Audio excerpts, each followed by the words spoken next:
Welcome to This Week in East Brunswick. This week, Mayor Cohen delivered his State of the Township address at Monday night's Township Council meeting. We'll have some highlights from his speech. East Brunswick High School celebrated the seniors on the boys and girls winter track team. EBTV was there, and we'll spotlight those athletes coming up. Al Nygren, the executive director and curator of the New Jersey Film Festival, is back with another interview, this time with the director of Alpha Fish, Roger Ahn.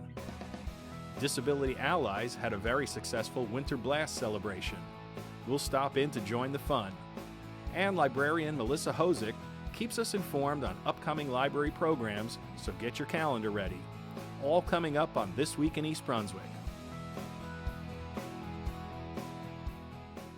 Mayor Brad Cohen delivered the State of the Township address at Monday, January 22nd's council meeting. Here are some excerpts from the speech. Thank you for making 2017 one of the most exciting and hopeful for my professional and political career. Now, as a country, I have never seen a fundamentally good people so divided. The tone of public discourse has never been so harsh, so cruel, or so deeply partisan. But in our own little Anatevka, our own little world, our own little corner of the universe, we are one. East Brunswick, as you see it now, is a suburb that grew out of the migration from big cities in the 1950s, 60s, and 70s. The structure, architecture, roads, commercial space, car-dependent nature of our community worked for those that sought quiet, safe refuge, living a distance from the city. But times have changed. Led mostly by our Millennial and Generation Z children and grandchildren, they seem to prefer city lifestyle characterized by a community where one can live, work, and play in one locale. This trend has been reflected in our own population distribution as demographic studies have shown that our township is aging. We must attract young adults and families back to East Brunswick, and we must redevelop our vacant commercial space to fit in with the needs, shopping patterns, and demands of a new economy, one that is less dependent on cars, one that does a large amount of shopping online, one that cares about its environment, and one that provides a rich, diverse, and exciting lifestyle. Our goal is to act in the interests of the town and create an area that would attract the kinds of businesses, restaurants, nightlife, and services that East Brunswick residents today can only find in areas outside of East Brunswick. We can do better, much better, and we will treat every property owner with the respect they deserve and is guaranteed by law. The planning process is well underway as we look to develop a transit-oriented development in the northernmost area of Route 18. This will center and expand upon our bus and parking utility that we already operate. Honoring my commitment to keep this an open and transparent process, I recently recreated the Economic Development Advisory Committee. They are charged with developing a strategic plan for the redevelopment zones and providing town halls for open and public discussion of our plans. The strategic planning session is going to be scheduled for February 6th at 7 p.m. in the Community Arts Center. This is open to the public, so everyone is invited. There will be a presentation of our progress and open tables for suggestions.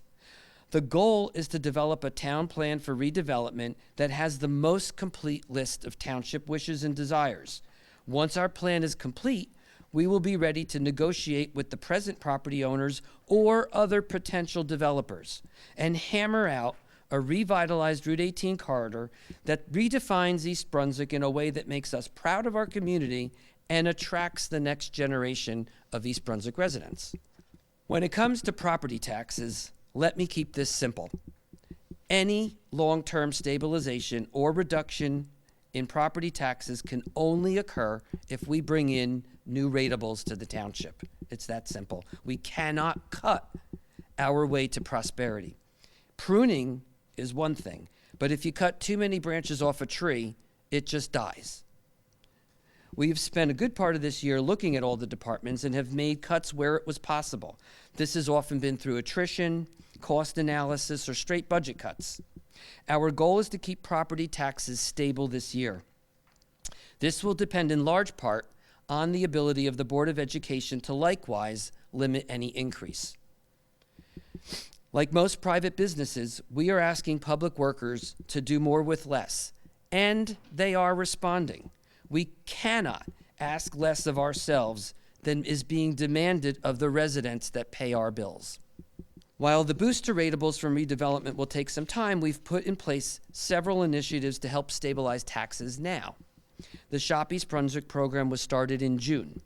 This program allows residents to accumulate savings from discounts offered by local merchants and apply those savings directly to property tax reduction. The program runs from May 1st to April 30th, and this is done so that a full year of savings can be applied to a new tax bill, since those bills are generated in the summer each year. A second reward card was introduced in October called the Estate Card. And like the Shop East Brunswick card, it does provide savings from local stores, but also includes 3,200 stores throughout the nation, including online shopping. You can go to the Township website to find out more information about those programs, or you can just call the Office of Economic Development right here at the Township. The past year, we also reestablished the East Brunswick Chamber of Commerce. This was done to energize and organize our business community into a critical partner with the Township. We need to keep our businesses. We need to be receptive to their needs, and we need to do our part to help them thrive. An active, engaged, and excited business community is the best recipe to attract new businesses to East Brunswick. Looking forward, one of my priorities for this year is to look to shared service agreements with surrounding towns. Clearly, New Jersey has its economic challenges ahead. We are a big town, and we need to take the lead in forging new and innovative ways to consolidate services between towns. This duplication of services cannot be sustained, and we shall take the lead in looking at ways to become more efficient by getting away from that home rule paradigm which burdens New Jersey with excess administration. The Township has many opportunities for community involvement. There are many boards, commissions, councils, and committees that rely on public support. And I'm pleased to say that for the first time in many, many years, we have almost all positions filled. I'm truly grateful to the residents who have offered hours of their time, and I could say with certainty that this is the most diverse group of volunteers the Township has ever seen, a true reflection of the diverse and vibrant community East Brunswick has become. In closing, I'd like to publicly thank my most important acquisition this past year, our business administrator, Joseph Crisculo. He's been an invaluable asset to me, the Township, my office, the municipal employees, and most important, the 50,000 residents that call East Brunswick their home. A hearty thank you to the Township Council, our department directors, and the employees of the Township, all of whom I consider to be friends. A huge debt of gratitude to my family for putting up with me when I'm home and actually accepting the fact that most of the time I'm not really home. But the biggest thank you goes to the 50,000 residents of the Township of East Brunswick who have placed their faith in me. This really is the best job that I could want, and I intend to keep my promise to always act in the town's best interest above all. God bless you, the Township, and the United States of America.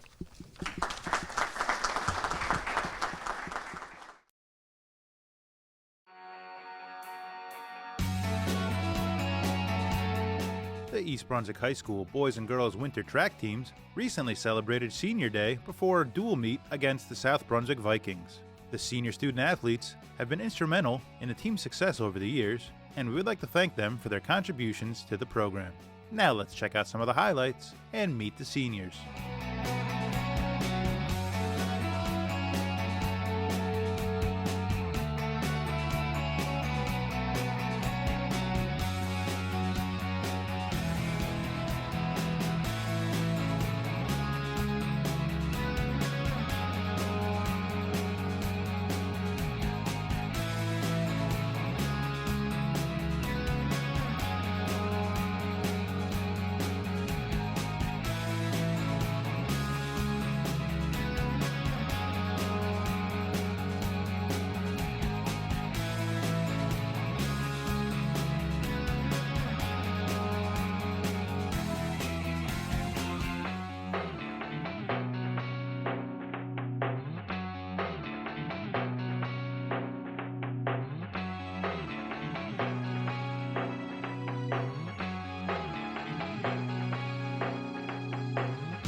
Hello again, everyone. It's Al Nygren, Executive Director and Curator of the New Jersey Film Festival, back with the last of our filmmaker interviews.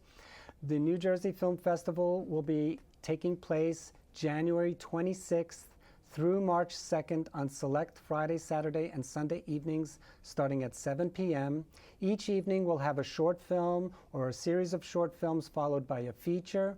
There'll be lots of filmmakers, actors, production people at the screenings that you can interact with, and there'll be free food courtesy of Jimmy John's at each one of our screenings. Tonight, we have this wonderful film director who made a wonderful live-action animation film called Alpha Fish, and his name is Roger Ahn. Please welcome Roger. Hi, Roger. Hi, Al. How's it going? Everything is going well. So tell us, how did you get involved in making this film? Well, I raised goldfish when I was a kid, and I think that they have a lot more personality than the people give them credit for.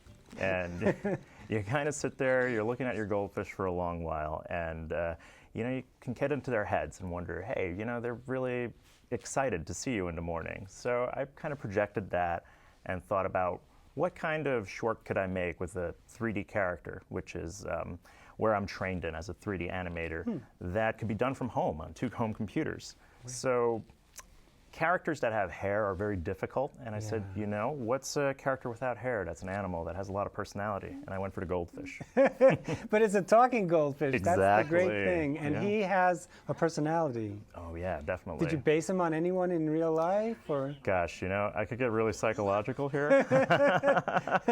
It's interesting. I kind of, my background in theater and community theater was about taking narratives that were departure points from autobiography. So I'm 36 now, but back in my early 20s and mid-20s, it was definitely, it was tough, commuting from New Jersey to New York and socializing and things like that. Yeah. And I the character of Rodrigo was formed from some kind of like repressed kind of, macho feelings and such. So I would say that I kind of, almost split up the characters with kind of the goldfish as the id, my character as the ego, and the marine biologist who comes later as kind of a super ego. Yeah. So let's back up and tell the audience the film is basically a kind of quasi-triangle film where Rodrigo is the goldfish, you are his owner. Exactly. And you now have a date with this marine biologist, or you're dating this marine biologist, and he has the hots for her. Exactly, yeah. So, I mean, tell us a little bit more about the film. And, well, we don't want to give away what happens. Right.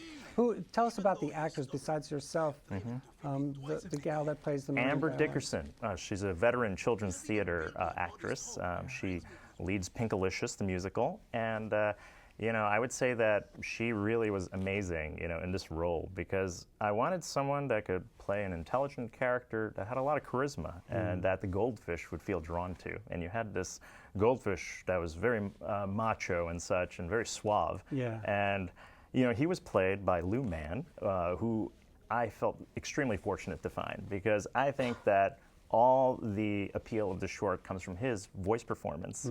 And when I was trying to cast a goldfish, I thought, well, what would I say in a description? And I said, I want to find someone who sounds like Antonio Banderas and the Dos Equis most interesting man in the world. Yeah. And I think he nailed it. He definitely did. He definitely did. Tell us about the animation process, which is really amazing, because you're able to put real people in, and it looks just like Star Wars or anything else that you see these days with 3D animation. Well, animation is definitely a really laborious process. Let me tell you, I spent about 9 years working on this goldfish, and working on my free time on 2 home computers, I spent about 4 years sculpting the goldfish and building a skeletal system so that he can move. So the best example I could give is when you see claymation movies like Nightmare Before Christmas, every expression needs to be sculpted, every facial expression you need to make. So I had to do that all on the computer. Wow. How many expressions did you capture? Oh gosh, I needed about 60 different goldfish heads, which are called blend shapes. So that's terrific. That's terrific. What has the response been to your film so far? I mean, we know we're premiering the film here. You guys are, yeah. Have you been able to show it elsewhere yet? Well, we've got a couple of film festivals coming up in New York City, one in Portugal, actually. Wow. And a traveling one called the Kids First Film Festival. So that'll all be coming later in the year and such. So I'm really happy about that, I spent a long time working on this, and it's really nice to get a little. You can see that there was a lot of love put into your film as thank well, you. and it's a sweet film too. So, folks, Roger's film is actually the opening film on Friday, February 9th, which will be playing with two other films that have fish themes or water themes. The feature film that evening is called Bluefin by John Hopkins. It's a film produced by the National Film Board of Canada, which focuses on the revitalization of the bluefin tuna, which is an endangered species. So my job as the curator is to try to find a home for films and put them together, and I think your program is very fishy. It's fish night. Very fishy. Fish night is right. So Friday, February 9th at 7 p.m. in our state-of-the-art facility, Voorhees Hall, room 105, and Roger will be there to take questions from the audience. And the program begins promptly at 7 p.m. You need more information, go to our website, njfilmfest.com, and click on where it says schedule. And thanks so much for coming, you, Al. Roger. Thank you. My pleasure. My name is Rodrigo Caracius, and I am the alpha fish of this pond. I have slain my rivals in single combat, mated with the finest females, and fathered thousands of fry. Alas, I come from humble beginnings. This is my story.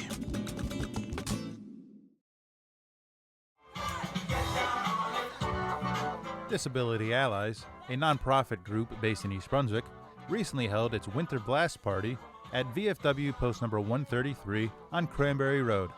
Based on the size of the crowd and the fun, it turned out to be the hottest ticket in town. So tonight's program is all about bringing together families, people with and without disabilities together and connecting them together and just having a really good time. We have plenty of food, amazing donations of food from throughout the community. We have dancing, we have a live DJ, we're going to have a lot of activities, team builders, icebreakers. We have a raffle here tonight. It's going to be a whole lot of fun. And tonight it's just all about, promoting what we're doing and just allowing people to have a good time and socialize and have fun together. We have about 200 people here at the event supporting our cause, so it's a lot of fun. Enjoy your party. Remember, my DJ. I love you. I'm on fire.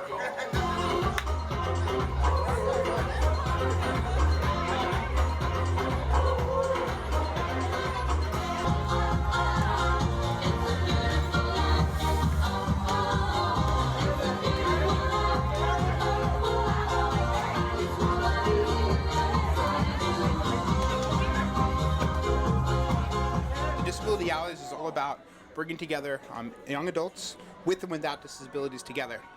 We have a lot of programs that we hold. We're actually opening up something called a Community Inclusion Center, where it's going to be a program that's going to take place 5 days a week.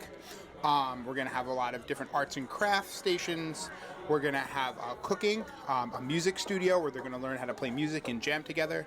We're having a technology program there that's going to occur. We're having just a lot of fun, different activities that will fill up the day. And again, the purpose of it is just to bring people together and to just have a good time. Another thing we're going to be doing there is we're also going to be providing support and employment there. We're going to be opening up a bakery on premises, and we're going to have teach people with disabilities how to make different bakery items, and we're going to sell it to the public. That's another thing that we're going to also be doing at our center. We also have a lot of coaches, direct support professionals who work with individuals with disabilities on a one-on-one basis and take them out to the community, helping them socialize. So we do a lot of good programming, out for individuals with disabilities. Sure, our facility is in East Brunswick. It's right here in East Brunswick, local, by the Village Green shopping complex.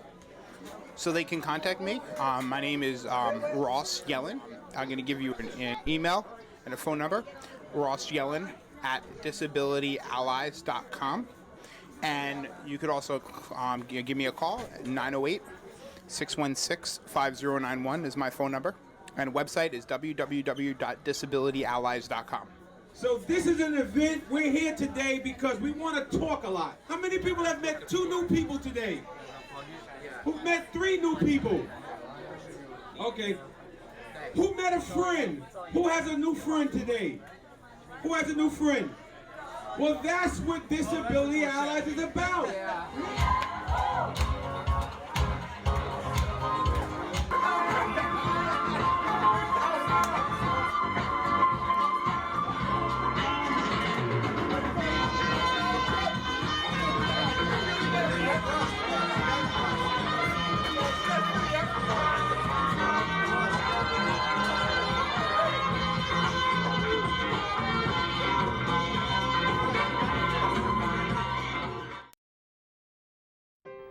Hi, I'm Melissa Hosick, and I invite you to attend one of our upcoming January events for adults at the East Brunswick Public Library. All are open to the public. On Tuesday, January 23rd at 7 p.m., Dr. Bill Fernekes will discuss human rights issues and how activism will help us be prepared for protecting the rights for all. This program is going to also be live streamed on the library's Facebook account. On Wednesday, January 24th at 7 p.m., join Joanna Baruch for an opera talk on the marriage of Figaro. This program is co-sponsored by the East Brunswick Arts Commission. On Sunday, January 28th at 2 p.m., join Ima Barrera and learn some photography basics, including lighting and composition. This program is co-sponsored by the Raritan Photographic Society. To learn about our other events, such as our new AV Club, film festivals, knitting groups, and more, visit ebpl.org/calendar or follow us on social media. We hope to see you in January.